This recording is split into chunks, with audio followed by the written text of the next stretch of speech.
وفادار ہے علماء دیوبند، اسلام کے غمخان ہے علماء دیوبند۔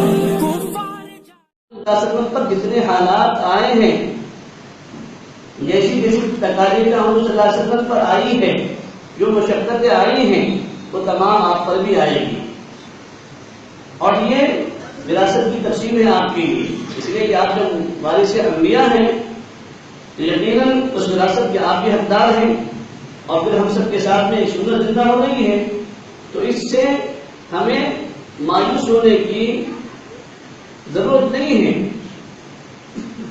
اور ان چیزوں سے دل برداشتہ ہو کر کسی دین کے شعبے کو چھوڑنا بھی نہیں ہے، سمجھ گئے نا؟ دین کے کسی شعبے کو چھوڑنا نہیں ہے، ہم تمام شعبوں کے وارث ہیں۔ آج ہمارے اندر بھی اللہ معاف فرمائے، ہم بھی بعض مرتبہ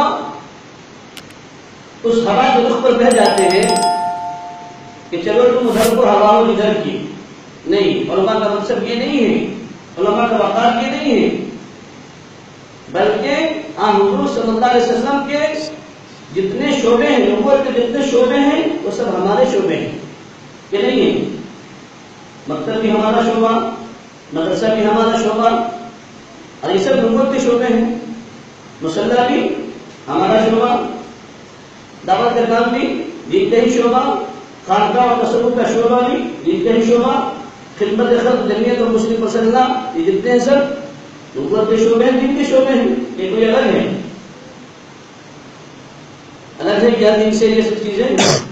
اگر دین سے الگ ہوتا اور نبوت کے شعبے سے الگ ہوتا تو اتنے بڑے بڑے مشائخ، اتنے بڑے بڑے اکابر جن کے آج نیند حرام ہو چکی ہے، اس وقت میں جو ملک کے حالات ہیں اور ملت پر جو حالات ہیں اور اس سے بدتر آنے والے ہیں، خدا کی قسم ہم تو اپنے گھروں میں اے سیوں کے اندر اپنے پنکھوں کے اندر آرام سے سو رہے ہیں، لیکن آپ جا کر کے پوچھیے ان اکابر ان مشائخ سے کہ آج ان کی نیند حرام ہو چکی ہے، رات دن وہ پڑھ رہے ہیں، اس فکر میں ہے کہ اس وقت میں ملک کے اوپر جو حالات ہیں تو ملک کا کیا ہوگا، ملت کا کیا ہوگا، اس مسلم معاشرے کا، مسلم سوسائٹی کا کیا ہوگا۔ آج ایمان والے جس بے راہ نبی کے اندر زندگی بسر کر رہے ہیں اور جس بے دینی کی طرف امت کا رخ ہو رہا ہے، خدا کی قسم اگر یہی حال رہا تو امت کفر کے دہانے پر پہنچ جائے گی، اور پہنچی ہوئی ہے، پہنچ چکی نہیں بلکہ پہنچی ہوئی ہے، اور یہ سب ہمارے اور آپ کی کمی کی وجہ سے ہے۔ جس نے مسلح پکڑا تو سمجھا بس مسلح کی ذمہ داری میرے حد تک ہے، میں اپنی نماز پڑھاؤں گا 5 وقت کی، مہینے میں 3 دن لگا دوں گا، موقع ملا تو سال میں 4 چلہ لگا دوں گا، بس میرا کام ختم، میری ڈیوٹی ختم ہے نا۔ جو دعوت کے کام میں وہ سمجھتے کہ بس یہ دعوت کا کام ہمارے ذمہ ہے، امت جائے کچھ میں کوئی مسئلہ نہیں ہے نا۔ جو جس شعبے میں لگا ہوا ہے وہ ایک ہی شعبے پر مطمئن ہو کر کے بیٹھ گیا ہے، اور وہ اس کا مسئلہ ہے کہ وہ یہ بس یہی ایک دین کا کام ہے، یہی ایک نبوت کا شعبہ ہے۔ حالانکہ دوستوں جتنے نبوت کے شعبے ہیں یہ سب دین کے شعبے ہیں، اور یہ سب ہمارے شعبے ہیں۔ ہمارے حضرت نبر اللہ مقدم حضرت الدین صاحب اللہ کا اعلان، جو حضرت مولانا منظور نعمانی رحمۃ اللہ علیہ کے خلیفہ اول تھے، دوسری خلافت ان کو حضرت عبداللہ رحمۃ اللہ علیہ سے تھی، اور تیسری خلافت اس وقت کے محبوب العلماء و صلحاء حضرت میر الفقار نشأت اللہ برکاتہ سے تھی، اور ایک حضرت مولانا عبد الرحمان صاحب بھاگلپوری، ان سے 4 بزرگوں کی خلافت ان کو تھی۔ عالم نہیں تھے، براہ راست وہ کسی دارالعلوم کے فاضل نہیں تھے، لیکن اللہ نے امت کا ایسا دب دیا تھا، ایسی کڑھن، ایسی فکر دی تھی، بظاہر وہ ٹیچر تھے، لیکن دعوت کے کام میں بھی جب دعوت کی مسند پر بیٹھتے تھے تو کوئی ان کی بات کو سن کر کے یہ نہیں سمجھ سکتا تھا کہ یہ تصوف کا امام بھی ہے، یہ اتنا بڑا ولی کامل بھی ہے، اور جب تصوف کی کرسی پر بیٹھتے تھے تو کوئی یہ نہیں سمجھ سکتا تھا کہ یہ تبلیغی آدمی بھی ہے، یہ تبلیغ کا کام کرنے والا بھی ہے، اور جب کسی کے لیے کھڑے ہو جاتے تھے تو کوئی انسان تصور ہی نہیں کر سکتا کہ یہ انسان کسی دوسرے شعبے کا ہے، وہی سمجھتے تھے کہ خارج کے اسی کا انسان ہے، بس اس کی فکر ٹیچنگ کی ہے، ٹیچر کی ہے، اور اپنے بچوں کی بس، اس کو دوسری کوئی فکر نہیں ہے. لیکن وہ قلندر وقت اللہ ان کی قبر کو غریق رحمت فرمائے، کروڑا کروڑ نور کی بارش برسے ان کی قبر مبارک پر. وہ بندے خدا دن بھر ڈیوٹی کے بعد جو وقت ملتا تھا لوگوں کی ملاقات، لوگوں کو جوڑنا، نوجوانوں کو جوڑنا، دین کی باتیں سمجھانا، گھر گھر جا کر ہوٹلوں میں چوراہوں پر تو مل جاتا. اور پھر ڈیوٹی کے وقت میں، اسکول کے وقت میں، اسکول میں ان نوجوانوں کو دین کی دعوت، دنیا کی اور دین کی. دین کے ساتھ ساتھ میں دنیا دیتے تھے، دنیا کے ساتھ ساتھ میں ان کو دین دیتے تھے. مسجد میں آ جاتے تو پھر مسجد میں کسی نماز کے بعد کھڑے ہو جاتے خود اور سب کو جوڑ کر دین، ایمان، عقائد ہے نا یہ سمجھاتے. اور عالم نہیں تھے، 14 کتابیں لکھی ہے اور ان کتابوں پر بڑے بڑے مشائخ، بڑے بڑے اکابر کی تقریرات ہے. حضرت مولانا محمد سالم صاحب رضی اللہ عنہ ان کی تقریر ہے. معراج النبی صلی اللہ علیہ وسلم کی جو کتاب ہے اس کے اوپر حضرت کی تقریر ہے.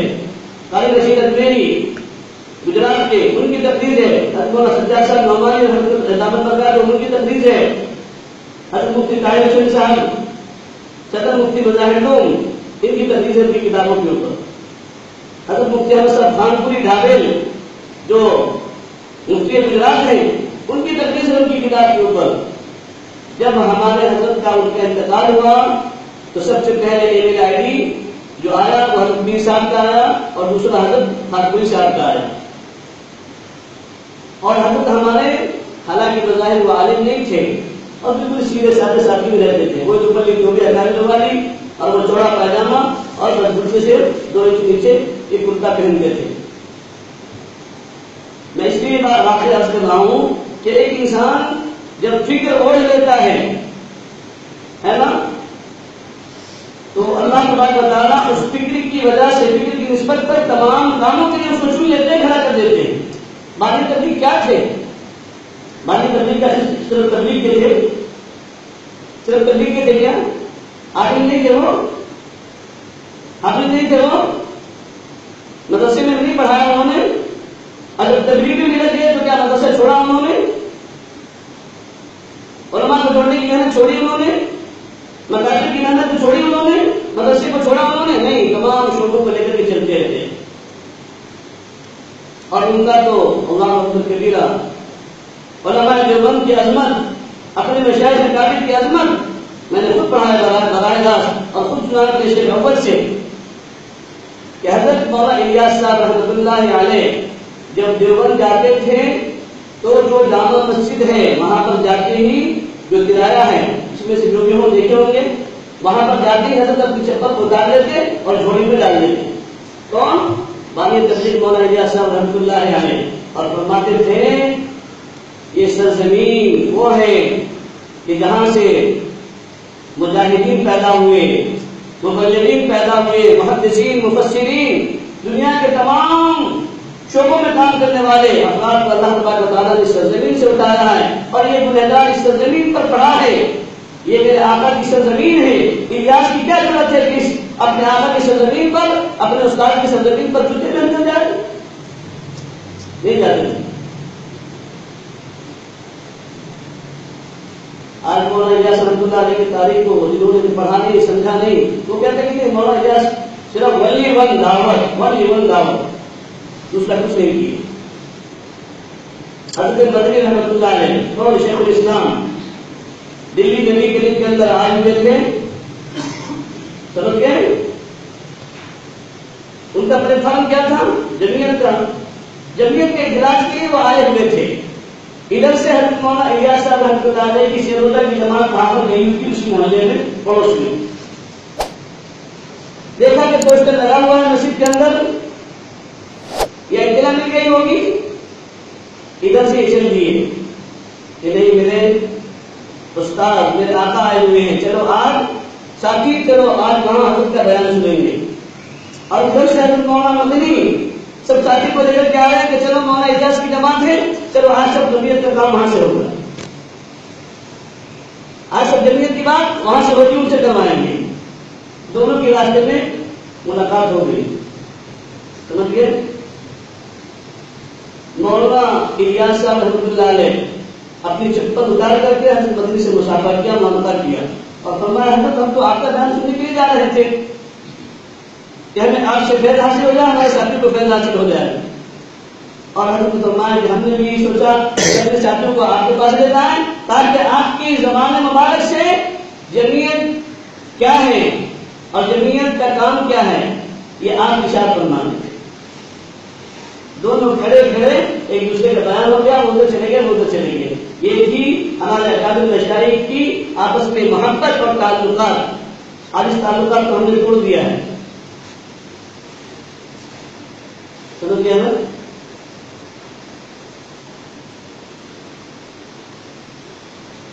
اسی لیے آج سب سے بڑی کمی کیا ہے ہمارے علماء کرام کا نہیں ماننا، علم کی کمی وہ اس وجہ سے کہ مطالعے کی کمی ہے۔ ہم مطالعہ نہیں کر رہے ہیں، ہسٹری اور تاریخ جائے کے اپنے مشائخ اکابر کی کتابوں میں نہیں پڑھ رہے ہیں کہ ہمارے اکابر نے کیا کیا محنتیں کی ہے، کیسی محنت کی ہے، ہمارے اکابر کی زندگی، اسلاف کی زندگی کیسی رہی ہے اور ہمارے اکابر کا آپس میں تعلق کیسا رہا ہے۔ ارے وہ رئیس الاحبار مولانا حبیب الرحمان صاحب رئیس الاحبار ان کا لقب تھا، اور حضرت شیخ زکریا رحمۃ اللہ علیہ دونوں ادھر سے ساتھی، ہاں ہم اصل لیکن یہ مظاہروں میں تھے۔ حضرت شیخ اور رئیس الاحبار دارالعلوم دیوبند میں تھے۔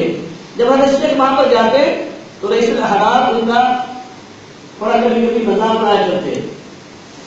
پہلے اس کی مزاج تصوف والا تھا حضرت شیخ کا، تو رئیس الاحبار حبیب الرحمان صاحب فرماتے کہ دیکھو یہ زکریا ہے، تصوف والا ہے، صوفی ہے، یہ دیکھو اس کی ٹوپی صوفی والی۔ یہ کہتے تھوڑا سا ہنسی مذاق کرتے تھے، جیسے ہوتا ہے کلاس میں ساتھیوں کا آپس میں نے اس لیے کہا کہ میں بالکل بات کر رہا ہوں، ایک سمجھ لینا کہ بھائی میرا ایک طالب علم دوست ہے نا، ہاں میں کوئی بہن کی نہیں بیٹھا ہوں۔ تو حضرت رئیس الاحبار ایک مرتبہ مظاہر میں آئے، اور جو مظاہر میں آتا تھا چاہے وہ علماء ہو، مشائخ ہو، اکابر ہو، جو بھی ہو، ہر ایک کے لیے حاضری رائے پور کی ضروری ہوا کرتی تھی، فرض کے درجے میں تھی۔ رائے پور سنا ہے آپ حضرات نے؟ رائے پور سنا ہے کہ نہیں سنا ہے آپ لوگوں نے؟ ان کی خاندان تھی وہ وہاں پر، ہاں حضرت مولانا شاہ عبد الرحیم صاحب رائے پوری، لیکن کے خلیفہ تھے معلوم ہے؟ کن کے خلیفہ تھے؟ ہاں حضرت مولانا رشید احمد گنگوہی کے خلیفہ تھے۔ بعد میں دوسرے جو وہاں پر ولی رہے وہ حضرت شاہ عبد القادر صاحب رائے پوری رحمۃ اللہ علیہ۔ تو حضرت شاہ عبد الرحیم صاحب رائے پوری رحمۃ اللہ علیہ کا بہت کم عمری میں انتقال ہو گیا تھا۔ بعد میں حضرت شاہ عبد القادر صاحب رائے پوری رحمۃ اللہ علیہ وہاں کے جانشین ہوئے، اور خدا کی قدرت دیکھے کہ ان کا انتقال ہندوستان میں نہیں ہوا بلکہ پڑوس ملک میں ہوا۔ ان کی لاش مبارک کو 1 مہینہ تک تابوت کے اندر رکھا گیا، باکس کے اندر۔ ہندوستان گورنمنٹ یہ کہتی تھی ہمارے یہاں کے بزرگ ہیں یہاں ان کی لاش لائی جائے، اور وہاں کی گورنمنٹ کہتی تھی نہیں کہ بھی ہمارے یہاں کے ہیں اس لیے یہاں تبدیل ہوگی۔ انتقال وہی ہوا تھا، حضرت کا تو وطن وہی تھا، اصل بعد میں تقسیم کے بعد میں یہ ہو گیا تھا، لیکن منشا الہی حضرت کی تدبیر وہی ہوئی پڑوس ملک میں ہی۔ خیر، تو حضرت رئیس الاحبار رحمۃ اللہ علیہ مظاہروں میں آئے، اور وہاں سے ان کو جانا تھا رائے پور کی خاندان میں سے ملنے کے لیے۔ تو حضرت نے فرمایا رئیس الاحبار رحمۃ اللہ علیہ نے حضرت شیخ سے کہ زکریا میرا ایک سوال ہے، اس سوال کو تم حل کر کے رکھنا، پرسوں میں آؤں گا یا کل آؤں گا، مجھے اس کا جواب چاہیے، جواب تیار رکھنا۔ حضرت شیخ نے فرمایا کیا سوال ہے؟ کہا کہ میں یہ پوچھنا چاہتا ہوں، تم سے سوال کرنا چاہتا ہوں کہ تصوف کیا بلا ہے، تصوف کیا بلا ہے، اس کا جواب مجھے چاہیے کہ تصوف ہے کیا، اس کی حقیقت کیا ہے۔ تو حضرت شیخ نے فرمایا اور مولانا حبیب الرحمان تم کل اور پرسوں کا انتظار کیوں کروا رہے ہو؟ ابھی جواب دے دیتا ہوں، تم کو سن کر کے جاؤ۔ رشید احمد رحمۃ اللہ علیہ کھڑے ہو گئے، کہا کہ اچھا بتاؤ، وہ سوچ رہے تھے شاید جواب نہ ہو ان کے ذہن میں مستحضر، تو حضرت شیخ نے فرمایا تصوف کی ابتدا انما الاعمال بالنیات ہے اور اس کی انتہا ان تعبد اللہ کانک تراہ ہے۔ حضرت رشید احمد رحمۃ اللہ علیہ ہاتھ جوڑ کر کھڑے ہو گئے۔ اب تک میں سمجھتا تھا کہ زکریا بن امام کا صرف تصوف والا ہے، اس کو علم کا پتہ نہیں ہے، میرے ذہن میں یہ بات تھی، لیکن معاف کرنا آج میں سمجھ گیا کہ زکریا کیا ہے اور چلے گئے۔ سمجھ گئے نا؟ ہاں، حضرت علامہ سید سلیمان نقوی رحمۃ اللہ علیہ نے حضرت تھانوی سے سوال کیا تھا کہ حضرت تصوف کیا ہے؟ تو حضرت تھانوی رحمۃ اللہ علیہ نے فرمایا تھا حضرت سید سلیمان نقوی رحمۃ اللہ علیہ کو جب تک وہ بیعت نہیں ہوئے ہوگی، اور آپ کو معلوم ہے کہ ان کا قلم کیسا تھا سید سلیمان نقوی رحمۃ اللہ علیہ کا، چاہے وہ جس موضوع پر قلم اٹھانے بس لکھتے چلے جاتے تھے، اور صرف کہ موضوع پر تو بہت زبردست ان کی کتابیں ماشاء اللہ موجود ہے، ہر فن میں مولا تھے۔ تو حضرت تھانوی رحمۃ اللہ علیہ نے فرمایا کہ دیکھو مجھے سلیمان، تصوف یہ ہے کہ انسان کے بالوں سے، کھالوں سے، جسم سے، ہڈیوں سے، بوٹیوں سے، منہوں سے، رونگٹے سے گناہ ختم ہو جائے، گناہ باقی نہ رہے، بس یہ تصوف ہے۔ حضرت سلیمان سے نقوی رحمۃ اللہ علیہ نے فرمایا حضرت بات سمجھ میں آ گئی کہ تصوف کیا چیز ہے، اور پھر اسی وقت بیعت ہو گئے تھانوی سے، اور وہ موقع آیا کہ حضرت تھانوی کی ان کو خلافت بھی مل گئی۔ تو دوستوں میں یہ عرض کر رہا تھا کہ آج ہم سب وارث علوم نبوت ہیں، تو وارث نبوت کی جو ذمہ داری ہے وہ صرف ایک شعبے کی نہیں بلکہ تمام شعبے کی ہے۔ آج امت جس کسب خوشی کے عالم میں زندگی بسر کر رہی ہے اور جس رخ پر امت جا رہی ہے کہ ایمان کا سودا امت کا ہو رہا ہے، عقائد کا سودا امت کا ہو رہا ہے، عصمت دری امت کی مامحرم کی ہو رہی ہے، اور وہ کیوں ہو رہی ہے اس سے بھی آپ حضرات بخود بھی واقف ہیں کہ آج امت کے گھروں کے اندر ایسے مسائل ہیں کہ وہ نان شبیرہ کو محتاج ہیں، نان شبیرہ کو محتاج ہیں، اس لیے اپنی عزت کا سودا کر رہی ہے۔ اس کی فکر کون کرے گا؟ اس کی فکر بھی ہمیں اور آپ ہی کو کرنی ہے، سمجھ گیا نا دوستو؟ اس کی فکر بھی ہمیں اور آپ ہی کو کرنی ہے، تمام چیزوں کی فکر ہمیں اور آپ کو کرنی ہے، مسلح سے لے کر ہے نا ایک ایک گھر تک، ایک ایک فرد تک، امت کے ایک ایک نوجوانوں تک، ایک ایک بوڑھوں تک، تمام چیزوں کی فکر ہمیں اور آپ کو کرنی ہے، چاہے ایمان کے اعتبار سے ہو، عقائد کے اعتبار سے ہو، امت کے حالات اور مسائل کے اعتبار سے ہو، اور جو بھی فکریں ہیں تمام فکروں کو اپنی فکر بنا دیں گے انشاءاللہ، تو پھر یہ امت بن جائے گی، ہے نا؟ اور جب ہم امت کے بن کر چلیں گے تو پھر یہ امت ہماری بنے گی۔ آج ہماری شکایت ہوتی ہے، آج ہماری شکایت بھی ہوتی ہے نا کہ بھائی یہ ہمارا تعاون نہیں کرتے، یہ ساتھ ہمارا ساتھ نہیں دیتے، یہ فلاں نہیں کرتے، تو ہم نے امت کو کیا دیا ہے؟ ہم نے بھی امت کو کیا دیا ہے؟ امت سے تو ہم کو امید نہیں رکھتی، ہم کو تو اپنے اللہ سے امید رکھنی ہر موڑ پر، ہر حال میں، ہے نا؟ اور امت کی خوف و ملامت سے ہمیں مایوس بھی نہیں ہونا ہے، ولا یخافون لومۃ لائم، اور نہ شرم آنے کی اجرا، ہم تو کسی سے امید ہی نہیں رکھیں گے، کسی سے کہ کسی کا ہم کوئی اچھا کام کر دیں گے تو اس سے اس کی ہماری امید ہو، کسی ہدیے کی، تحائف کی یا دیگر چیزوں کی نہیں، پھر ہمارا ہر کام تو اللہ کرے گا اور اللہ کرا دیتا ہے۔ آج تک کوئی عالم حافظ بھوکا مرا ہے؟ کھاتے کھاتے تو مرے ہیں لیکن بھوکا کوئی نہیں مرا ہے۔ ہاں، یہ کس کی ہے شان بے نیازی؟ میرے اللہ کی، ہم سب کے اللہ کی شان بے نیازی، خاص طور سے علماء پر، سمجھ گئے نا؟ ہم کیا ہے سب سے بڑی چیز کہ آج ہم سب مایوسی کے شکار ہو چکے ہیں، احساس کمتری کے شکار ہو چکے ہیں۔ ہم سب اس مطلب میں تو حافظ ہو، کیا کروں گا؟ حافظ امین شہید کیا تھے؟ حافظ امین شہید کو جانتے ہیں نا؟ نام سنا ہے کبھی؟ شاملی کے میدان میں آخر ان کی شہادت ہوئی ہے، حضرت حافظ امین شہید کی اور حضرت مولانا عبداللہ صاحب کی، اور حضرت گنگوئی رحمۃ اللہ علیہ، اللہ اکبر کبیرہ، اللہ نے کیسی ان کو روحانی طاقت دے رکھی تھی. بتائیں تو بالکل بدلے تو نہیں تھے جیسا کہ سنا ہے ہم بزرگوں سے، لیکن ان کی لاش کو اکیلا شاملی سے کھانا بابا لے کر گئے تھے کندھے پر اور نعرہ لگاتے بھی جا رہے تھے، آج ہم کامیاب ہو گئے، آج ہم کامیاب ہو گئے. سمجھ گیا نا؟ حافظ اسلامی شہید رحمۃ اللہ علیہ، میاں جی نور محمد جنزانی رحمۃ اللہ علیہ کے خلیفہ، اور یہ دونوں تھانہ بابا میں مشغول ہیں. حضرت خانی کا رضا ادھر ہے، تھوڑا دور فاصلے پر بیری کے جھاڑ کے نیچے ان دونوں کی قبر مبارک ہے. حافظ کے صرف واری نہیں تھے، عالم دادا مودی مکی کیا تھے؟ کیا وہ عالم تھے بظاہر؟ نہیں. اللہ کے یہاں دیکھیے علم کو نہیں دیکھا جاتا، دیکھا جاتا ہے اللہ کے نبی کی حدیث آپ سب کے سامنے ہے، ان اللہ لا ينظر الى صوركم واموالكم ولكن ينظر الى قلوبكم واعمالكم. اللہ کے نبی نے واضح فرما دیا ہے اللہ تبارک و تعالیٰ تمہاری شکلوں کو، صورتوں کے لباس کو نہیں دیکھتا، وہ تمہارے اعمال کو، تمہارے دلوں کو دیکھتا ہے. اللہ کے یہاں تو سودا ہوتا ہے نا، جو قیمت لگائی جاتی ہے وہ تقوی کی قیمت ہے، ایمان کی قیمت ہے، اخلاص کی قیمت ہے. اللہ سے اخلاص توڑا جاتا ہے، اخلاص دیکھا جاتا ہے. حاکم اللہ محمد رحمۃ اللہ علیہ اخلاص، باقی لوگوں کا اخلاص، باقی تبلیغ کا اخلاص ہی کیا تھا؟ آج اس کے اخلاص کا یہ ثمرہ ہے کہ ان کے اخلاص کی وجہ سے اللہ تبارک و تعالیٰ نے ان تمام اکابر کے نام کو پورے عالم میں پھیلا دیا اور ان کے نام کو بھی پورے عالم میں پھیلا دیا. پھیلا کہ نہیں پھیلا؟ آج کیا ہے، ہم سب پہلے صرف ایک جھاڑ لگاتے سوچتے کہ بس یہ جھاڑ کے ذریعے سے ہمارا نام دنیا میں روشن ہو جائے. نیت ہماری یہ ہوتی ہے نام روشن ہو جائے. نام کے لیے کریں گے تو نام بھی ختم، کام بھی ختم. سمجھ گیا نا؟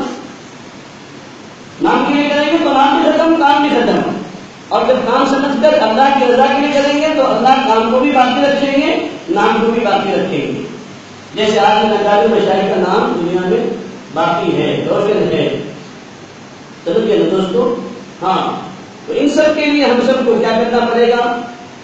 آپ وارث انبیاء ہیں اور نبی علیہ السلام کی زندگی کیا تھی، ان کی حیات طیبہ کیا تھی، ہم سب کے سامنے ہے. حضور صلی اللہ علیہ وسلم دن بھر مخلوق پر محنت کرتے تھے اور رات کو اپنے خالق کو مناتے تھے.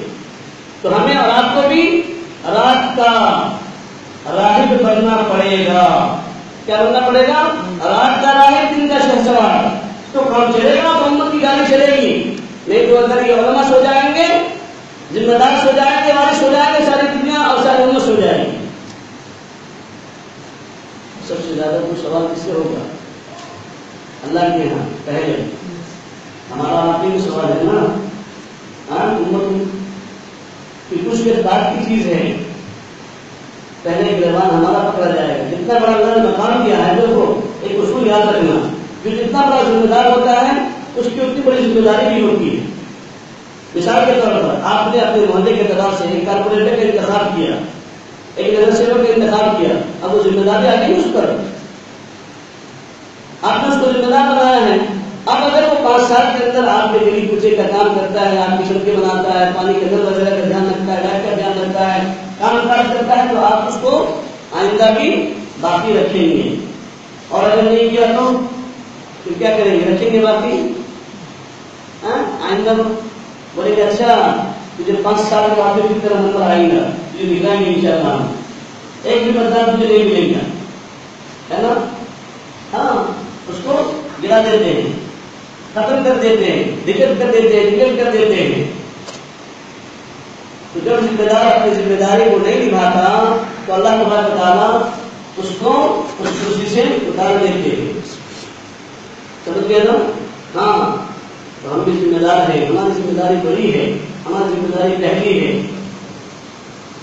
جب اس ملک میں ذمہ دار صحیح معنوں میں امانت داری کے ساتھ میں، دیانتداری کے ساتھ میں نبھا رہے تھے تو اللہ تعالیٰ نے تخت و تاج کا ان کو مالک بنایا تھا. بادشاہ کی جہاز میں تھی، لیکن جس دن سے یہ غدار بن گئے تو اللہ نے حکومت چھین لیا. پھر باقی لوگ ہمیں غلام بنا دیا. آج ہم سب غلامی کے ذریعے میں جگڑے ہوئے ہیں دوستوں. چلو گیا نا. ہاں اسی لیے امت کی رہبری یہ ہماری ذمہ داری ہے ہر اعتبار سے، دعوت کے اعتبار سے، مکتب کے اعتبار سے. ایک ایک نمازی کا قرآن صحیح ہو جائے، ایک ایک نمازی کی ایک ایک اتحیات صحیح ہو جائے.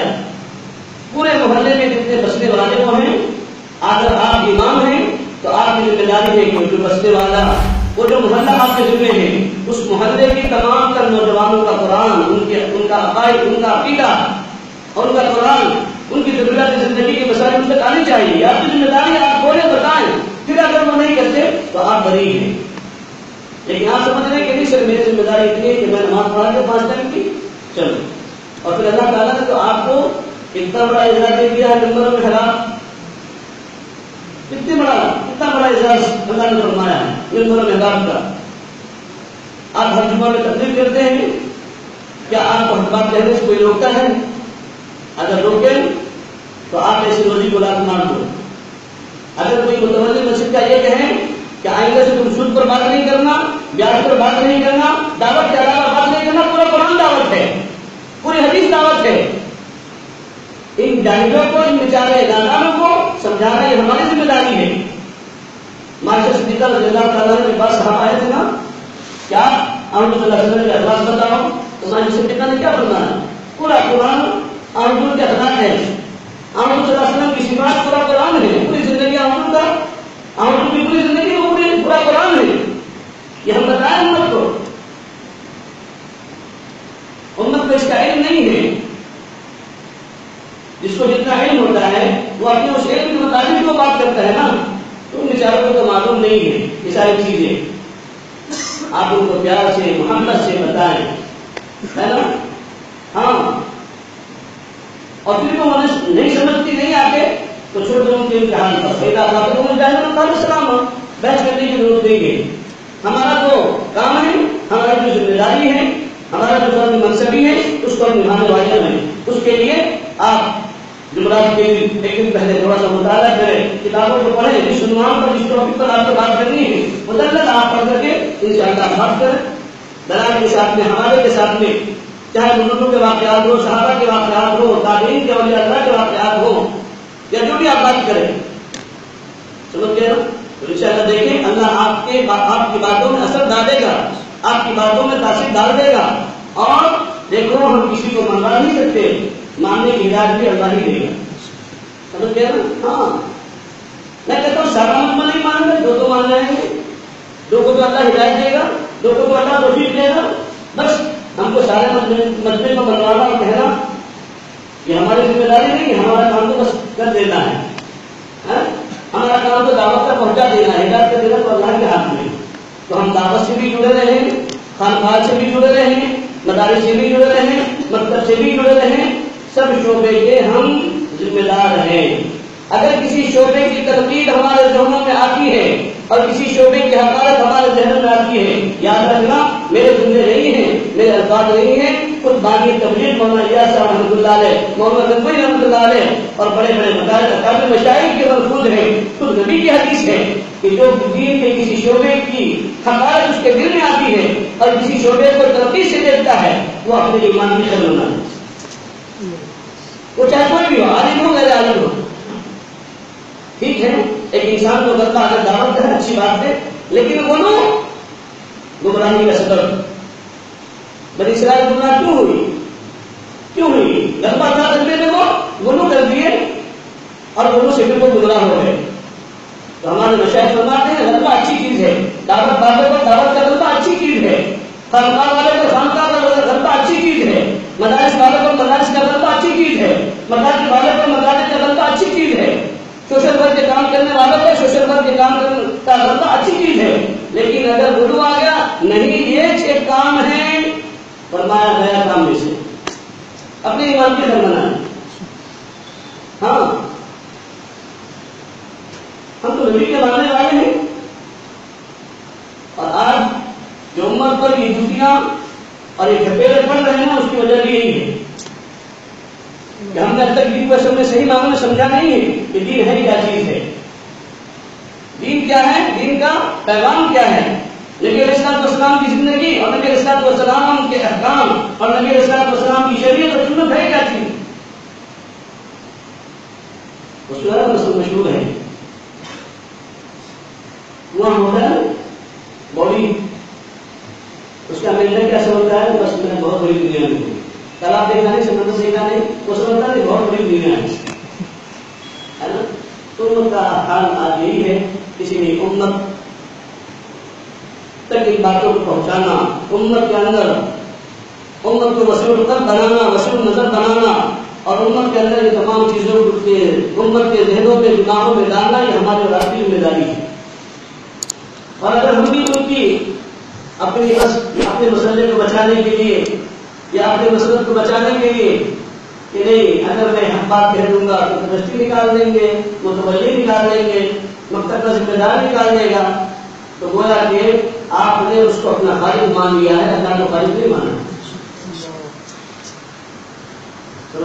ہاں، اس لیے ہم بات تو کہیں گے کوئی بھی ہو اس کی پرواہ نہیں کرنا، ہاں حق کے ساتھ ساتھ حکمت ضرور ہو، ہے نا؟ دیکھو لہجے کے بدلنے سے معنی بدل جایا کرتے ہیں، لہجے کے بدلنے سے، طرز کے بدلنے سے معنی بدل جایا کرتے ہیں۔ تو لہجہ آپ کا وہ ہو جو ہمارے اکابر مشاہیر اکابر کا رہا ہے، اس لہجے میں اس طرز میں آپ سمجھائیں ہر بات، لیکن ضرور آپ کو رکھنا ہے، لہجہ آپ کا ویسا ہو، سمجھ گئے نا؟ ہاں، اگر آپ کو اپنے بیٹے سے بھی بات کرنی ہے، اگر آپ اس کو بولے اے چلو ایک گلاس پانی لا، وہ کوئی اچھا حکم چلاتا ہے کیا بات کے اوپر، اور آپ اپنے بیٹے گلاس پانی لاؤ، فوراً لائے، فرق ہو گیا نا، لہجے میں فرق ہو گیا۔ ہاں، فقیر آپ کا اگر کہے 2 روپے نکال دے دیں گے کیا تم کو، اور وہ چاہے جب بھوک لگی صبح سے کچھ نہیں کھائی، چائے بھی لے دیا ہوں، آپ دے دو، اللہ آپ کا بھلا کرے گا، آپ کے دل میں محبت آ جائے گی، فوراً دے دیں گے، دیکھیے کہ نہیں دیکھیے۔ اس لیے اللہ تعالیٰ نے ہمارے لیے بھی راستہ رکھے ہیں، ایک کتاب و سنت کا ہے نا، اور ایک محمد صلی اللہ علیہ وسلم کی زندگی، قرآن اور سنت، ان دونوں سے چشموں سے ہمیں وابستہ رہ کر کے امت کی ایمانی، عملی، ذہنی ہے نا، تمدنی، معاشرتی، معاملاتی، اخلاقی تمام چیزوں کو استوار کرانا اور سنوارنا اور بنانا، یہ ہماری اور آپ کی ذمہ داری، ہمارا رابطہ منظم سے بھی ہے۔ اس چیز کو انشاءاللہ کریں گے انشاءاللہ۔ اور دیکھیں آپ تاریخ کا مطالعہ کریں، ہر ایک اکادمی کی تاریخ کو آپ دیکھیں، چاہے وہ بانی تبلیغ ہو، بانی دیوبند ہو، ہے نا، ہمارے جتنے بھی اکادمی مشائخ ہیں، چاہے وہ حاجی قادر مہاجر مفتی رحمۃ اللہ علیہ ہو، حضرت تھانوی ہو، حضرت گنگونی ہو، جتنے بھی بڑے بڑے مشائخ اکادمی گزرے ہیں، ان سب کی زندگی پہلے صحبتوں سے ہے نا، صحبت میں گزری ہے، یہ سب پہلے تربیت یافتہ بنے ہیں۔ آج ہر ایک انسان بغیر صحبت کے یہ سمجھ لیتا ہے کہ بس میں مسلم ہوں، ہے نا، سادہ بندہ نہیں، پہلے انسان پہلے مسلم بن جاتا ہے۔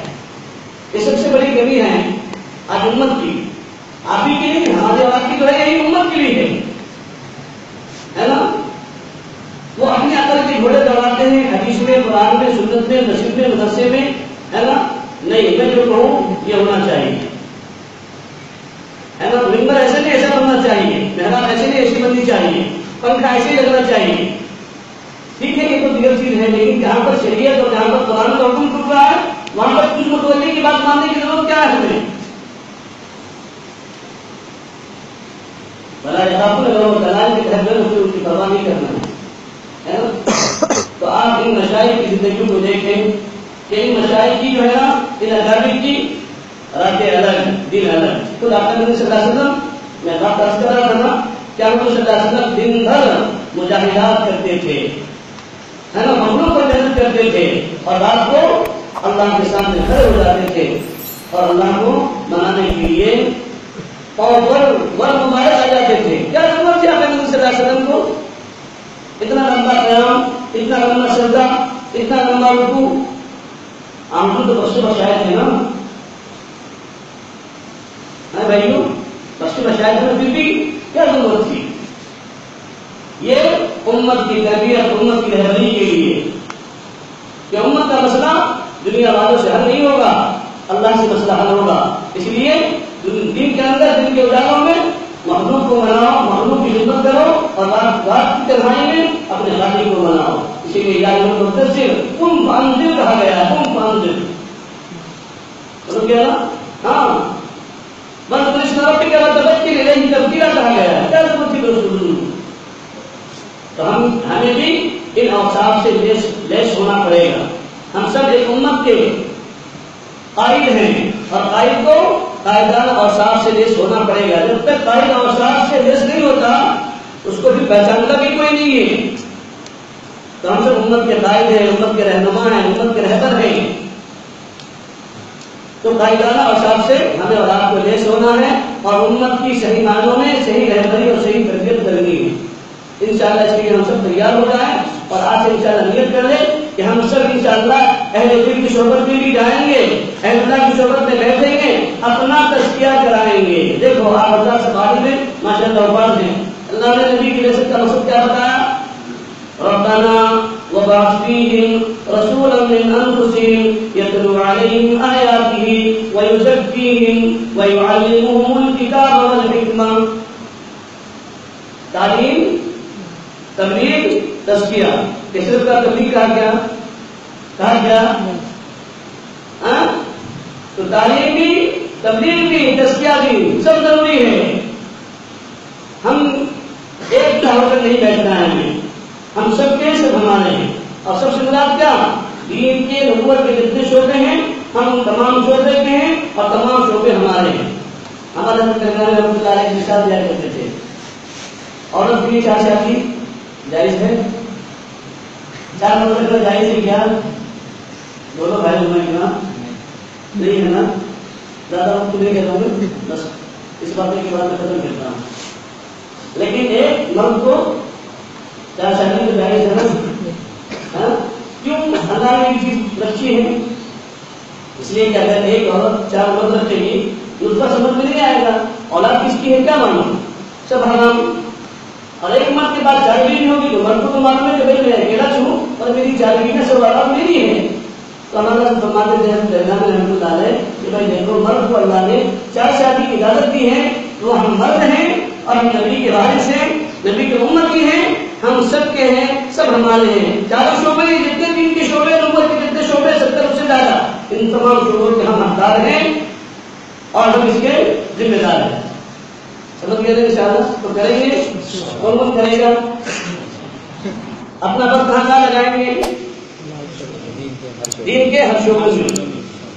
مکتب بھی ہمارا ہے نا؟ جو مکتب کا ٹائم ٹیبل ہے اس میں خیانت نہیں، جو مکتب مدرسے کا ٹائم ٹیبل ہے اس میں خیانت نہیں، جو آپ کی نماز کا ٹائم ٹیبل ہے اس میں خیانت نہیں. ہاں بشر ہے، کبھی کبھار تقاضا ہے، آگے پیچھے ہو سکتا ہے نا، لیکن اس میں خیانت نہیں کرنا ہے.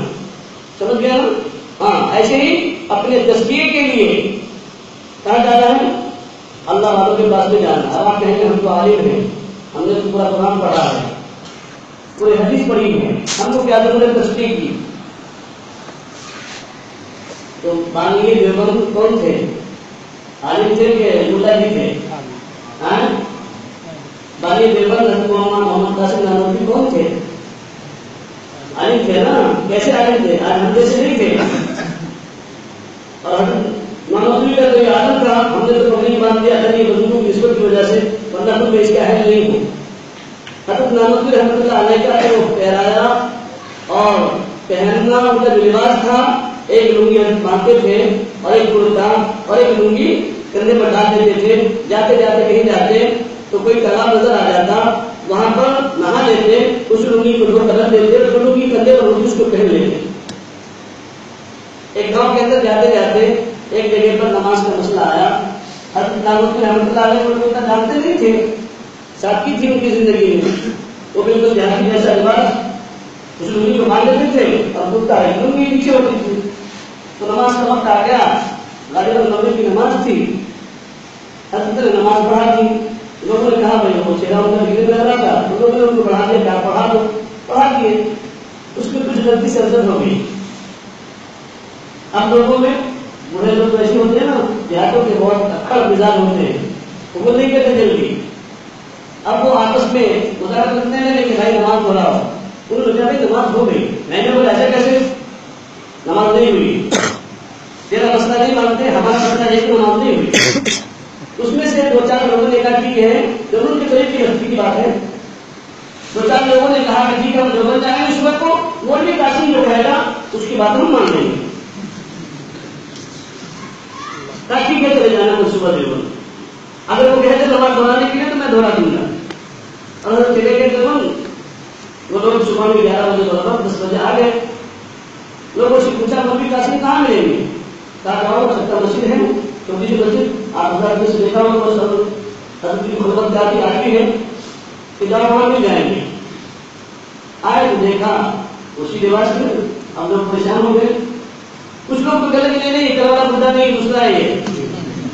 کچھ لوگ کہنے لگے بھائی وہی تو ہے جس نے کل نماز پڑھائی. پھر اس سے پوچھ رہے ہیں، اس سے پوچھ رہے ہیں مولوی قاسم کہاں ملیں گے؟ کہا کیا بات ہے؟ کہا کہ کل ہمارے یہاں نماز پڑھایا تھا ایک بڑے میاں نے، اور مسئلہ ایسا ایسا پیش آ گیا تھا، تو ہم یہ مسئلہ پوچھنے کے لیے آئے کہ نماز ہوئی کہ نہیں ہوئی. کہا کہ نماز ہو گئی اور میں نے نماز پڑھائی، میرا نام قاسم نانوتوی ہے. اور پھر فرمایا اگر مجھے میرا یہ علم بدنام نہ کرتا تو میں دنیا والوں کو خبر بھی نہیں ہونے دیتا کہ قاسم نانوتوی بھی کون تھا. یہ ان کی شادی. دوستوں تو تزکیہ ضروری ہے. مولانا قاسم نانوتوی رحمۃ اللہ علیہ کے پاس گئے تھے. سید الطائفہ حاجی اللہ مہاجر مکیہ علیہ الرحمٰن کی خدمت میں، حضرت تھانوی ان کی خدمت میں، حضرت گنگوئی ان کی خدمت میں. اتنے بڑے بڑے جبال العلم ہے نا جن کے علم کا رندہ بستا تھا، تو سب کے سب گھٹنے کہاں لے کے حاجی اللہ مہاجر مکیہ علیہ الرحمٰن کی خدمت میں. لوگوں نے پوچھنا شروع کر دیا ارے مولوی قاسم، مولوی اشرف، مولوی گنگوئی، رشید احمد، کیا ہوا تو ایک حاجی اور ایک عام آدمی کے پاس میں چلا گیا، ایک حافظ کے پاس چلا گیا، تو اس کے ہاتھ پر ہاتھ دے دیا، بیت ہو گیا. کسی بڑے عالم کے پاس جانا تھا، بڑے اللہ والوں کے پاس جانا تھا. تو حضرت فرماتے تھے کہ بھائی دیکھو ہم نے کتاب پڑھی ہے اور حافظ صاحب نے ہم کو پلائی ہے. ہم نے صرف کتاب پڑھی تھی، حافظ صاحب نے ہم کو پلا دی ہے. پینا اور ہے اور پڑھنا اور ہے. سمجھ گئے نا؟ مثال کے طور پر ایک راستے سے ایک انسان جا رہا ہے، اس کے ہاتھ میں شراب کی بوتل ہے، تو آپ کیا کہیں گے اس کو؟ شرابی کہیں گے؟ کوئی نہیں کہتا. لیکن اگر وہ شراب اندر چلی جائے تو پھر وہ کلیکٹر بھی آ جائے تو بولتا ہے دادا تیرے جیسے بہت دیکھے ہم نے. وہ تک نہیں بولتا. پولیس والا چلا جائے تو اپنے نشے میں بولتا ہم نے تیرے جیسے بہت دیکھے، کیا آج شام کو کچھ دکھلا دوں میں، ہے نا؟ یہ کون بول رہی اس کی؟ شراب بول رہی. کیوں؟ اس لیے کہ شراب اس نے پی لیا ہے، اور جب شراب پھر اتر جاتی ہے تو دیکھنے کے بعد آنکھ اڑ کر بھاگتا ہے. یہ پینے میں اور پڑھنے میں فرق ہوتا ہے، پینے میں فرق ہوتا ہے. تو ضرورت ہے اس بات کی کہ ہم سب جو ہے نا اپنا تزکیہ دنیا میں کرا لیں. تزکیہ کا ہر انسان محتاج ہے. اور یہ یاد رکھیں غیر عالم کا تو شیطان غیر عالم ہے، لیکن عالم کا شیطان بھی عالم ہے، مفتی کا شیطان بھی مفتی ہوتا ہے. ہاں ہم یہ سمجھیں کہ نہیں ہم تو قرآن والے ہیں، حدیث والے ہیں، ہم کو کون بہتا ہے؟ ہمارا خاتمہ بالکل ایمان پر اور کلمے کے ساتھ ہو جائے گا، گارنٹی ہے. ہاں علامہ رازی تفسیر کے لکھنے والے واقعہ معلوم ہے نا حضرت کو؟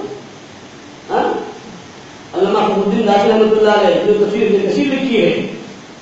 انتقال کا وقت تھا، شیطان بہکا رہا ہے اور ایک اللہ کے ہونے کی دلیل مانگ رہا ہے. اس کی اللہ ایک ہے، اس کی دلیل چاہیے. اور وہ یہ دلیل وہ دلیل دنیا بھر کی دلیل دے چکے، یہاں تک کہ 99 دلیل دی ایک اللہ کے ہونے کی، اور وہ شیطان ان تمام دلیل کو کاٹتا رہا. ان کے شیخ پیر و مرشد نجم الدین کبریٰ رحمۃ اللہ علیہ ان کو الہام ہوا کہ رازی کا نظر کا عالم ہے اور شیطان ان کو بہکا رہا ہے. وہ وضو کر رہے تھے، وہاں سے اٹھا پھینک کر کے مار دیا اور یہ فرمایا اے رازی کیوں نہیں کہتا بغیر دلیل کے اللہ کو ایک مانتا ہوں. وہ آواز ان کے کان میں پڑی، فوراً زبان سے جملہ نکلا شیطان مردود میں اللہ کو بغیر دلیل کے ایک مانتا ہوں. اتنا کہا کلمہ پڑھا اور دنیا سے رخصت ہو گئے. یہ ہے بیت الارشاد کا فائدہ، تزکیہ کا فائدہ، پیر بنانے کا فائدہ. اور جس کا پیر کوئی نہیں اس کا پیر شیطان ہوتا ہے. سمجھ گئے نا؟ ہاں اسی لیے اگر دنیا میں زندگی اچھی بسر کرنا چاہتے ہیں اور اپنی عادت کو بھی اچھی بنانا چاہتے ہیں تو تزکیہ ہر ایک کے لیے ضروری ہے. عالم کے لیے بھی، مفتی کے لیے بھی، دائی کے لیے بھی، ہر ایک کے لیے. مولانا الیاس کون تھے؟ باقی تبلیغ تھے نا، کتنے بڑے عالم تھے جنہوں کے حسن محفوظ ہیں کہ میں اگر چاہوں تو اللہ سے کہہ کر کے میں اپنی عمر کو بڑھا سکتا ہوں، لیکن وہ بھی کام رک لیتے ہیں۔ حضرت گنگوہی مولانا رشید احمد گنگوہی رحمۃ اللہ علیہ کے پاس 10 سال پڑھیں گے۔ حضرت گنگوہی کا یہ عمل تھا کہ حضرت گنگوہی رحمۃ اللہ علیہ زمانہ طالب علم میں کسی کو بیعت نہیں کرتے تھے، لیکن حضرت بانی تبلیغ کی تمنا ہوئی، دل میں خواہش ہوئی کہ میں حضرت سے بیعت ہو جاؤں، لیکن ہمت نہیں کہنے کی، اس لیے حضرت کرتے نہیں تھے طالب علم کو بیعت۔ تو ان کے جو بھائی حضرت شیخ الحدیث مولانا زکریا رحمۃ اللہ علیہ کے والد مولانا محمد یحییٰ صاحب اللہ مقدہ، یہ بڑے بھائی تھے ان کے، حضرت مولانا الیاس صاحب کے۔ انہوں نے ان سے کہا کہ حضرت سے جا کر کہہ دو کہ میں بیعت ہونا چاہتا ہوں۔ جوہری راز جوہر کی شناست جوہری جوہر کو پہچانتا ہے نا، تو جب حضرت نے فرمایا کہ الیاس کی یہ درخواست ہے اور تمنا ہے، تو حضرت گنگوہی نے فرمایا کہ ٹھیک ہے، میں طالب علم کو تو بیعت نہیں کرتا، لیکن اگر الیاس کی تمنا ہے تو اس کو بیعت کر لیتا ہوں۔ چلو جی، پھر چند مہینے گزرے، پھر دوسری درخواست کی کہ بھائی جان حضرت سے کہو کہ میں آپ کے روم میں آپ کی خدمت گاہ میں بیٹھ کر کے مطالعہ کرنا چاہتا ہوں، کتابیں دیکھنا، مطالعہ کرنا۔ تو حضرت نے جا کر کہہ دیا بھائی جان، اپنے بھائی نے مولانا صاحب نے بچے کے والد نے کہ الیاس کی تمنا ہے، آپ کی اگر اجازت ہو تو آپ کی نیند میں خلل واقع نہ ہو تو وہ آئے گا۔ اب یقیناً مسلمانوں کو بیعت کا نہیں تھا، چراغوں کا تھا، تو حضرت نے اجازت دے دی۔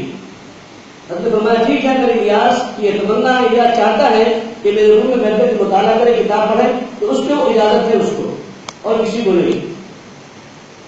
پھر وہ اجازت دے کے پڑھنے لگے۔ حضرت نے ایک روز فرمایا، حضرت مولانا الیاس صاحب رحمۃ اللہ علیہ حضرت گنگوہی نے، بولے الیاس تم نے آخر یہ کیوں تمنا ظاہر کی اور تم نے کیوں یہ مطالبہ کیا کہ میرے روم میں آ کر کے تم پڑھو؟ تو حضرت کا جملہ سنیے، ان کا بانی تبلیغ تھا۔ بانی تبلیغ نے فرمایا کہ حضرت جب میں آپ کے روم میں بیٹھ کر مطالعہ کرتا ہوں تو میری ایک نظر کتاب پر ہوتی ہے، ایک نظر آپ کے چہرے پر ہوتی ہے۔ جب بھی عبادت کے اندر الجھنیں آتی ہیں، دشواریاں آتی ہیں، آپ کے چہرے کو دیکھ لیتا ہوں، وہ تمام الجھنیں دشواریاں میری دور ہو جاتی ہیں، عبادت کے سارے الجھے ہوئے مسائل سمجھ جاتے ہیں۔ نگاہ ولی نے وہ تاثیر دیکھی، بدن کی ہزاروں کی تکلیف دیکھی، ہے نا۔ یہ ہمارا اور آپ کا رست ہونا چاہیے۔ اللہ تعالیٰ مجھے بھی آپ کو بھی عمل کی توفیق